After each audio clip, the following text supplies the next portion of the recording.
we will be looking at if the travel warning that is imposed, that is recommended by the United States, is something that should be downgraded.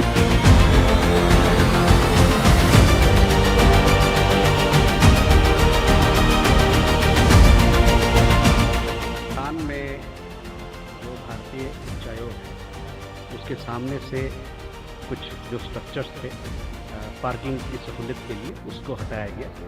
इसके बावजूद कि हम लोगों ने उनसे अनुरोध किया कि इसको ना किया जाए, उसके बाद हम लोगों ने अपने रिस्पांस में एक प्रोपोर्शनल एक्शन कह सकते हैं।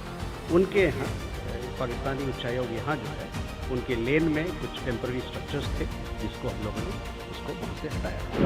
ಜಮ್ಮು ಮತ್ತು ಕಾಶ್ಮೀರ ಭಾರತದ ಅವಿಭಾಜ್ಯ ಅಂಗ ಅಂತ ಭಾರತಕ್ಕೆ ಅಮೆರಿಕದ ರಾಯಭಾರಿ ಸೆರ್ಗಿಯೋ ಗೋರ್ ಹೇಳಾದ್ಮೇಲಂತೂ ಇಸ್ಲಾಮಾಬಾದ್ನ ಹತಾಶೆ ಬಗ್ಗೆ ರಿಯಾಕ್ಟ್ ಮಾಡೋದಕ್ಕೆ ಯಾವುದೇ ಕಾರಣ ಇಲ್ಲ ಅಂತ ವಿದೇಶಾಂಗ ಸಚಿವಾಲಯದ ವಕ್ತಾರ ರಣಧೀರ್ ಜೈಸ್ವಾಲ್ ಹೇಳಿದ್ದಾರೆ. ಬುಧವಾರ ಜಮ್ಮು ಮತ್ತು ಕಾಶ್ಮೀರಕ್ಕೆ ಭೇಟಿ ಕೊಟ್ಟಿದ್ದಂತಹ ಗೋರ್ ಕೇಂದ್ರಾಡಳಿತ ಪ್ರದೇಶ ಭಾರತದ ಪ್ರಮುಖ ಭಾಗವಾಗಿದೆ ಅನ್ನೋ ಹೇಳಿಕೆ ಕೊಟ್ಟಿದ್ರು. ಸ್ವಲ್ಪ ಹೊತ್ತಾದ್ಮೇಲೆ ಪಾಕಿಸ್ತಾನದ ವಿದೇಶಾಂಗ ಕಚೇರಿ ಇಸ್ಲಾಮಾಬಾದ್ನಲ್ಲಿರೋ ಯುಎಸ್ ಚಾರ್ಜ್ ಡಿ ಅಫೇರ್ಸ್ಗೆ ಸಮನ್ಸ್ ಜಾರಿ ಮಾಡಿ ಗೋರ್ ಅವರ ಹೇಳಿಕೆಗಳ ಬಗ್ಗೆ ಬಲವಾದ ಪ್ರತಿಭಟನೆಯನ್ನ ಸಲ್ಲಿಸಿತು. ಗೋರ್ ಟ್ರಂಪ್ ಆಡಳಿತದ ದಕ್ಷಿಣ ಮತ್ತು ಮಧ್ಯ ಏಷ್ಯಾದ ವಿಶೇಷ ರಾಯಭಾರಿ ಕೂಡ ಆಗಿದ್ದಾರೆ. ಜಮ್ಮು ಮತ್ತು ಕಾಶ್ಮೀರವನ್ನ ಭಾರತದ ಭಾಗ ಅಂತ ನಿರೂಪಿಸಿರೋದನ್ನ ಪಾಕಿಸ್ತಾನ ಬಲವಾಗಿ ಖಂಡಿಸಿದೆ. ಹಾಗೆ ಇದನ್ನ ತಿರಸ್ಕಾರ ಮಾಡಿದೆ ಅಂತ ಪಾಕಿಸ್ತಾನದ ವಿದೇಶಾಂಗ ಕಚೇರಿ ತನ್ನ ಹೇಳಿಕೆಯಲ್ಲಿ ತಿಳಿಸಿದೆ.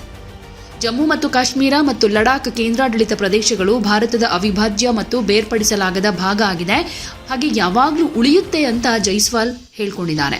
ನವದೆಹಲಿಯಲ್ಲಿರೋ ಪಾಕಿಸ್ತಾನ ಹೈಕಮಿಷನ್ ಕಚೇರಿಯ ಹೊರಗಡೆ ತಾತ್ಕಾಲಿಕ ರಚನೆಗಳನ್ನು ಭಾರತ ಇತ್ತೀಚೆಗೆ ತೆಗೆದುಹಾಕಿದ್ದನ್ನ ಇದೇ ವೇಳೆ ಸಮರ್ಥನೆ ಮಾಡಿಕೊಂಡ್ರು. ಇಸ್ಲಾಮಾಬಾದ್ನಲ್ಲಿರೋ ಭಾರತೀಯ ಹೈಕಮಿಷನ್ನ ಹೊರಗಡೆ ಪಾಕಿಸ್ತಾನ ಪಾರ್ಕಿಂಗ್ ಕಂಬಗಳನ್ನು ತೆಗೆದುಹಾಕಿರುವುದಕ್ಕೆ ಪ್ರತಿಕ್ರಿಯೆಯಾಗಿ ಈ ಕ್ರಮ ಕೈಗೊಳ್ಳಲಾಗಿದೆ ಅಂತಾನು ಹೇಳಿದ್ದಾರೆ. ನಮ್ಮ ವಿನಂತಿಯ ಹೊರತಾಗಿಯೂ ಅಂದರೆ ಇಸ್ಲಾಮಾಬಾದ್ನಲ್ಲಿರೋ ಭಾರತೀಯ ಹೈಕಮಿಷನ್ನ ಹೊರಗಡೆ ಅಲ್ಲಿನ ಕೆಲವು ರಚನೆಗಳನ್ನು ತೆಗೆದುಹಾಕಲಾಗಿದೆ. ಅದಾದ ಮೇಲೆ ನಾವು ಕ್ರಮವನ್ನ ತೆಗೆದುಕೊಂಡ್ವಿ. ಇಲ್ಲಿನ ಪಾಕಿಸ್ತಾನ ಹೈಕಮಿಷನ್ನ ಹೊರಗಿನ ಲೇನ್ನಲ್ಲಿರೋ ಕೆಲವು ತಾತ್ಕಾಲಿಕ ರಚನೆಗಳನ್ನು ನಾವು ತೆಗೆದುಹಾಕಿದೀವಿ ಅಂತ ಜೈಸ್ವಾಲ್ ಹೇಳಿದ್ದಾರೆ. ಪಾಕಿಸ್ತಾನದ ಅಧಿಕಾರಿಗಳು ಈ ಹಿಂದೆ ಇಸ್ಲಾಮಾಬಾದ್ನಲ್ಲಿರೋ ಭಾರತೀಯ ಹೈಕಮಿಷನ್ನ ಹೊರಗಡೆ ಭದ್ರತಾ ಬ್ಯಾರಿಕೇಡ್ಗಳನ್ನು ಮತ್ತು ಪಾರ್ಕಿಂಗ್ ಕಂಬಗಳನ್ನು ತೆಗೆದುಹಾಕಿದ್ರು. ನಂತರ ಭಾರತೀಯ ಏಜೆನ್ಸಿಗಳು ದೆಹಲಿಯಲ್ಲಿರೋ ಪಾಕಿಸ್ತಾನ ಹೈಕಮಿಷನ್ನ ಹೊರಗಡೆ ಅನಧಿಕೃತ ತಾತ್ಕಾಲಿಕ ರಚನೆಗಳನ್ನು ಕೆಡವಿ ಹಾಕಿದ್ರು. ಪಾಕಿಸ್ತಾನ ಮತ್ತು ಪಾಕಿಸ್ತಾನ ಆಕ್ರಮಿತ ಪ್ರದೇಶಗಳಲ್ಲಿರೋ ಭಯೋತ್ಪಾದಕ ಮೂಲ ಸೌಕರ್ಯಗಳ ವಿರುದ್ಧ ಭಾರತ ಶುರು ಮಾಡಿದ ಆಪರೇಷನ್ ಸಿಂಧೂರ್ ನಂತರ ಉಭಯ ದೇಶಗಳ ನಡುವೆ ದ್ವಿಪಕ್ಷೀಯ ಸಂಬಂಧಗಳು ತೀವ್ರವಾಗಿ ಹದಗೆಟ್ಟಿದೆ. जो भारतीय उच्चायोग है उसके सामने से कुछ जो स्ट्रक्चर्स थे पार्किंग की सहूलियत के लिए उसको हटाया गया. इसके बावजूद कि हम लोगों ने उनसे अनुरोध किया कि इसको ना किया जाए, उसके बाद हम लोगों ने अपने रिस्पांस में एक प्रोपोर्शनल एक्शन कह सकते हैं. उनके यहाँ पाकिस्तानी उच्चायोग यहाँ जो है उनके लेन में कुछ टेम्पररी स्ट्रक्चर्स थे जिसको हम लोगों ने उसको वहाँ से हटाया. Good afternoon, ladies and gentlemen. Let's begin our conversation. So we start from Siddhant, from you first. Hi sir, Siddhant from WION. Sir, there are reports that the Telangana Chief Minister was not given political clearance for his visit to US. Anything on that? And I have a second question. The XP division, I believe, is moving out. Any fond memories from that famous building?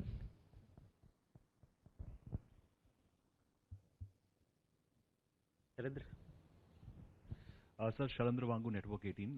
हमने सबने reports देखी हैं कि Pakistan high commission के बाहर से जो illegal encroachment थी उसको हटाया गया था, लेकिन बताया जा रहा है कि पहले पाकिस्तान ने कुछ ऐसा एक्शन लिया था इस्लामाबाद में। इस पे हमारा क्या क्लैरिटी है? Kadambini Sharma, independent journalist. Sir, reports हैं कि यमन और सोमालिया में पायरेट्स ने 2 व्यापारिक जहाज जो हैं उनको हाईजैक किया है, जिनमें 22 इंडियन सेलर्स हैं। रिपोर्ट्स ये भी हैं कि फ़िलहाल वो सुरक्षित हैं, लेकिन इसके अलावा अगर कोई जानकारी आप शेयर कर सकें। Thank you. Bishop. Spokesperson, good evening. Spokesperson, there are reports that Bangladesh is interested in joining Mecca Pact, and they have actually shown their willingness to join the Mecca Pact, the trilateral pact between Saudi, Pakistan and Turkey. If we can have a response on that. Anish. Sir मैं मनीष झा हूँ TV9 से। मेरा सवाल है कि बांग्लादेश के प्रधानमंत्री के भारत दौरे को लेकर बहुत कंफ्यूजन चल रहा है, वो आएंगे नहीं आएंगे। ಯಾವುದೇ ಸುದ್ದಿಯ ಅಪ್ಡೇಟ್ ಅನ್ನ ಮಿಸ್ ಮಾಡ್ಕೊಳ್ಬಾರ್ದು ಅಂದ್ರೆ ಈಗ್ಲೇ ಒನ್ ಇಂಡಿಯಾವನ್ನ ಸಬ್ಸ್ಕ್ರೈಬ್ ಮಾಡಿ. ನಿಮಗೆ ಬೇಕಾದ ಭಾಷೆಯಲ್ಲಿ ಎಲ್ಲಾ ಸುದ್ದಿ ತಿಳಿಬೇಕು ಅಂದ್ರೆ ಒನ್ ಇಂಡಿಯಾ ಆಪ್ ಅನ್ನ ಡೌನ್ಲೋಡ್ ಮಾಡ್ಕೊಳ್ಳಿ.